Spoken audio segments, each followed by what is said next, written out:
ಸಂಪುಟ ವಿಸ್ತರಣೆ ಯಾವಾಗ ಅನ್ನೋದು ಎಐಸಿಸಿ ಅಧ್ಯಕ್ಷರು ತೀರ್ಮಾನ ಮಾಡ್ತಾರೆ. ಹೈಕಮಾಂಡ್ ಯಾವಾಗ ಕರೆಯುತ್ತಾರೆ ಆಗ ಹೋಗಿ ತೀರ್ಮಾನ ಮಾಡುತ್ತಾರೆ ಎಂದು ನಗರಾಭಿವೃದ್ಧಿ ಸಚಿವ ಯತೀಂದ್ರ ಸಿದ್ದರಾಮಯ್ಯ ಹೇಳಿದರು. ಕಲಬುರಗಿಯಲ್ಲಿ ಸುದ್ದಿಗಾರರೊಂದಿಗೆ ಮಾತನಾಡಿದ ಅವರು, ಇಡೀ ರಾಜ್ಯದಲ್ಲಿ ಮಳೆ ಕೊರತೆಯಾಗಿದೆ. ಎಲ್ಲಾ ಕಡೆ ಬರ ಪರಿಸ್ಥಿತಿ ಬಂದಿದೆ. ಸಿಎಂ ಪ್ರತಿ ವಿಭಾಗ ಮಟ್ಟದಲ್ಲಿ ಸಭೆ ಮಾಡ್ತಾ ಇದ್ದಾರೆ. ಜಿಲ್ಲಾ ಉಸ್ತುವಾರಿ ಸಚಿವರುಗಳ ಸಹ ತಮ್ಮ ತಮ್ಮ ಜಿಲ್ಲೆಯಲ್ಲಿ ಅವಲೋಕನ ಮಾಡುತ್ತಿದ್ದಾರೆ. ಈಗಾಗಲೇ ಸಭೆಗಳನ್ನ ಮಾಡಿ ನೀರಿನ ಸಮಸ್ಯೆ ಆಲಿಸಲಾಗಿದೆ. ಏನ್ ಕ್ರಮ ಕೈಗೊಳ್ಳಬೇಕು ಎಂದು ತೀರ್ಮಾನ ಮಾಡುತ್ತಿದ್ದೇವೆ. ಕುಡಿಯೋ ನೀರಿಗೆ ಬೇಕು ಅಂತ ಇಟ್ಟಿಕೊಂಡಿದ್ದೇವೆ. ಎಲ್ಲೆಲ್ಲಿ ನೀರಿನ ಅಭಾವ ಇದೆ ಅಲ್ಲಿ ಕೊಳವೆ ಬಾವಿ ಕೊರೆಸಬೇಕು ಅಂತ ಸೂಚಿಸಿದ್ದೇವೆ. ಸಿಎಂ ಪ್ರತಿ ಕ್ಷೇತ್ರಕ್ಕೂ ಬರ ನಿರ್ವಹಣೆಗೆ 1 ಕೋಟಿ ರೂಪಾಯಿ ಹಣ ಕೊಟ್ಟಿದ್ದಾರೆ. ಬರ ಎದುರಿಸಲು ಏನ್ ಮಾಡಬೇಕು ಎಲ್ಲ ಸಿದ್ಧತೆಗಳನ್ನ ಮಾಡಿಕೊಂಡಿದ್ದೇವೆ ಎಂದರು. ಈಗ ಕ್ಯಾಬಿನೆಟ್ ಎಕ್ಸ್ಪಾನ್ಷನ್ ಯಾವಾಗ ರಾಹುಲ್ ಗಾಂಧಿ ಅವರು ಮತ್ತೆ ನಮ್ಮ ಎಸಿಸಿ ಅಧ್ಯಕ್ಷರಾದ ಮಲ್ಲಿಕಾರ್ಜುನ್ ಖರ್ಗೆ ಅವರು ಕರೀತಾರೋ ಆಗ ಹೋಗಿ ನಮ್ಮ ವರಿಷ್ಠರ ಜೊತೆ ಚರ್ಚೆ ಮಾಡಿ ಕ್ಯಾಬಿನೆಟ್ ಎಕ್ಸ್ಪಾನ್ಷನ್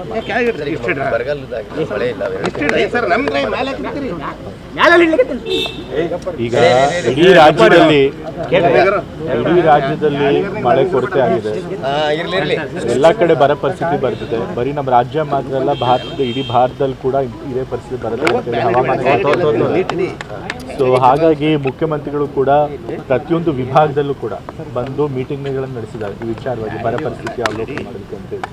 ಸೊ ಮತ್ತು ನಮ್ಮ ಜಿಲ್ಲಾ ಉಸ್ತುವಾರಿ ಮಂತ್ರಿಗಳು ಯಾರು ನಮ್ಮೆಲ್ಲರಿಗೂ ಕೂಡ ನಮ್ಮ ಜಿಲ್ಲೆಗಳಲ್ಲಿ ನಮ್ಗೆ ಯಾವ ಉಸ್ತುವಾರಿ ಕೊಟ್ಟಿದ್ದಾರೆ, 2 ಜಿಲ್ಲೆ ಉಸ್ತುವಾರಿ ಕೊಟ್ಟಿದ್ದಾರೆ. ಆ ಎಲ್ಲ ಜಿಲ್ಲೆಗಳಲ್ಲೂ ಕೂಡ ಅಧಿಕಾರಿಗಳ ಸಭೆ ನಡೆಸಬೇಕು ಅಂತ ಹೇಳಿದರೆ ಅದರಂತೆ ಎಲ್ಲ ಜಿಲ್ಲಾ ಉಸ್ತುವಾರಿಗಳು ಕೂಡ ನಮ್ಮ ಜಿಲ್ಲೆಯಲ್ಲಿ ನಾವು ಮಾಡಿದ್ದೀವಿ. ಮತ್ತು ಈಗಾಗಲೇ ನಾವೆಲ್ಲ ಮೀಟಿಂಗ್ ಮಾಡಿ ನೀರಿನ ಸಮಸ್ಯೆ ಏನಿದೆ ಅನ್ನೋದ್ರ ಬಗ್ಗೆ ತಿಳ್ಕೊಂಡಿದ್ದೀವಿ. ಅದಕ್ಕೆ ಕ್ರಮ ಏನು ತೊಗೋಬೇಕು ಅಂತ ಕೂಡ ಸೂಚನೆಗಳನ್ನು ಕೊಟ್ಟಿದ್ದೀವಿ. ಇವಾಗ ಎಲ್ಲೆಲ್ಲಿ ರಿಸರ್ವಾಯರ್ ಇರ್ತೋ ಅದೆಲ್ಲ ಕುಡಿಯೋ ನೀರಿಗೆ ಮಾತ್ರ ಆದ್ಯತೆ ಇಟ್ಕೋಬೇಕು. ಬೆಳೆಗಳಿಗೆ ನೋಡಿ ಕುಡಿಯೋ ನೀರಿಗೆ ಏನಾದರೂ ಉಳಿದ್ರೆ ಮಾತ್ರ ಕೊಡಬೇಕು ಅಂತ ಹೇಳಿದ್ದೀವಿ. ಮತ್ತು ಎಲ್ಲೆಲ್ಲಿ ಕುಡಿಯೋ ನೀರಿನ ಅಭಾವ ಇರುತ್ತೆ ಅಲ್ಲೆಲ್ಲ ಕೂಡ ಕೊಳವೆ ಬಾವಿಗಳನ್ನು ಕೊಡಿಸಬೇಕು.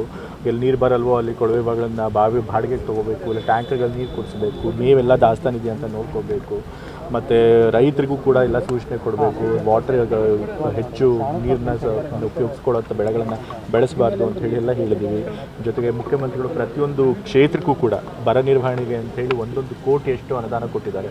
ಸೊ ಹಾಗಾಗಿ ಬರನ ಎದುರಿಸೋದಕ್ಕೆ ಏನೇನು ಸಿದ್ಧತೆಗಳನ್ನು ಮಾಡ್ಕೋಬೇಕು ಅದು ಸರ್ಕಾರದಿಂದ ಮಾಡಿದ್ದೇವೆ. ನೋಡಬೇಕು, ಇದು ಬಹಳ ದೀರ್ಘಕಾಲ ಈ ಬರ ಪರಿಸ್ಥಿತಿ ಮುಂದುವರಿಯೋಕ್ಕೆ ಸಾಧ್ಯತೆ ಇದೆ ಅಂತ ಹೇಳಿದ್ದಾರೆ. ಹಾಗಾಗದೇ ಇರಲಿ ಅಂತ ನಾವು ಬಯಸ್ತೇವೆ. ಸರ್, ಈಗ ನಗರದಲ್ಲೂ ಕೂಡ ಕುಡಿಯೋ ನೀರಿನ ಸಮಸ್ಯೆ ಸಾಕಷ್ಟಿದೆ ಸರ್.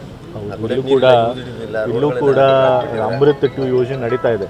ನಾವು ಅಂದ್ಕೊಂಡಂಥ ಸಮಯದಲ್ಲಿ ಅದನ್ನು ಮುಗಿಸೋಕ್ಕಾಗಿಲ್ಲ. ಸೊ ಹಾಗಾಗಿ ಇವತ್ತು ನಾನು ಹೋಗಿ ಅದನ್ನು ಇನ್ಸ್ಪೆಕ್ಷನ್ ಮಾಡ್ತೀನಿ. ಅಧಿಕಾರಿಗಳಿಗೂ ಕೂಡ ಹೇಳ್ತೇನೆ. ಈಗ ಮುಂದೆ ಏನೋ ಒಂದು ಟೈಮ್ ಕೊಟ್ಟಿದ್ದಾರೆ, ಆ ಟೈಮ್ ಲಿಮಿಟ್ನಲ್ಲಿ ಆ ಕಾರ್ಯ ಎಲ್ಲ ಕಾಮಗಾರಿಗಳನ್ನು ಮುಗಿಸ್ಬೇಕು. ಉಜಿನಿಯಿಂದ ನೀರು ಬಿಡಿಸಬೇಕು ಅಂತ ರೈತರ ಆಶಯ ಇರುತ್ತೆ ಸರ್. ಉಜಿನಿ ಜಲಾಶಯದಿಂದ ನೀರು ಬಿಡಿಸಬೇಕು. ಬೆಳೆಗಳೆಲ್ಲ ಒಣಗ್ತಾ ಇದ್ದಾವೆ, ನಮ್ಮ ಡ್ಯಾಮ್ಗಳೆಲ್ಲ ಖಾಲಿಯಾಗಿದ್ದಾವೆ. ಈಗ ಈ ಭಾಗದಲ್ಲಿ ಯಾರು ಉಸ್ತುವಾರಿ ಮಂತ್ರಿಗಳಿರ್ತಾರೆ ಮತ್ತು ಮುಖ್ಯಮಂತ್ರಿಗಳು ಕೂಡ ಕಲಬುರಗಿ ವಿಭಾಗಕ್ಕೆ ತೆಗೆದುಕೊಂಡಿರ್ತಾರೆ. ಸೊ ಅಲ್ಲಿ ನೀರಿನ ಪ್ರಮಾಣ ಎಷ್ಟಿದೆ ಸಂಗ್ರಹಣೆ ನೋಡಿ ಅದರ ಪ್ರಕಾರ ಅವರು ಆದೇಶ ಕೊಟ್ಟಿರ್ತಾರೆ. ಮೈಸೂರಲ್ಲಿ ಕಂಬಳ ವಿಚಾರವಾಗಿ ಸಾಕಷ್ಟು ಪರ ವಿರೋಧ ಚರ್ಚೆ ಆಗ್ತಾ ಇದೆ. ಕಂಬಳನ ಮಾಡಬೇಕು ಒಂದು ಕಡೆ, ಈಗ ಹಲವಾರು ಥರ ಅಭಿಪ್ರಾಯಗಳು ಬಂದಿದ್ದಾವೆ. ಆದರೆ ನಾವು ಕಂಬಳನ ಮಾಡಬೇಕು ಅಂತೇಳಿ ಮುಖ್ಯಮಂತ್ರಿಯವರು ತೀರ್ಮಾನ ಮಾಡಿದ್ದಾರೆ. ಸೊ ಹಾಗಾಗಿ ಕಂಬಳ ನಡೆಯುತ್ತೆ.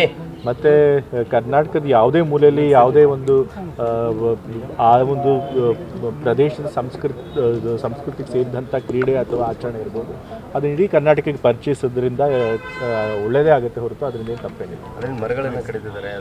ಮರಗಳನ್ನು ಕಡಿಬಾರ್ದಾಗಿತ್ತು, ಅದನ್ನು ಅಧಿಕಾರಿಗಳನ್ನು ಕೇಳ್ತೀವಿ.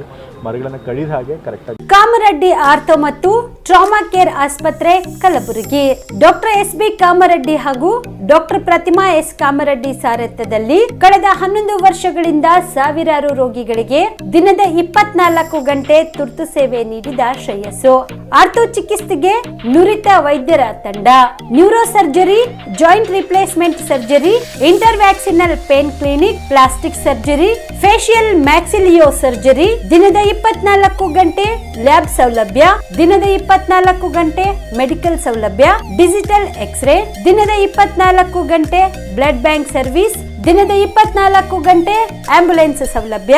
ಹೆಚ್ಚಿನ ಮಾಹಿತಿಗಾಗಿ ಸಂಪರ್ಕಿಸಿ ಸರ್ಕಾರಿ ITI ಕಾಲೇಜು ಮುಂಭಾಗ, ಕಾಮರೆಡ್ಡಿ ಆರ್ಥೋ ಮತ್ತು ಟ್ರಾಮಾ ಕೇರ್ ಆಸ್ಪತ್ರೆ ಕಲಬುರಗಿ. Phone number 084722566163.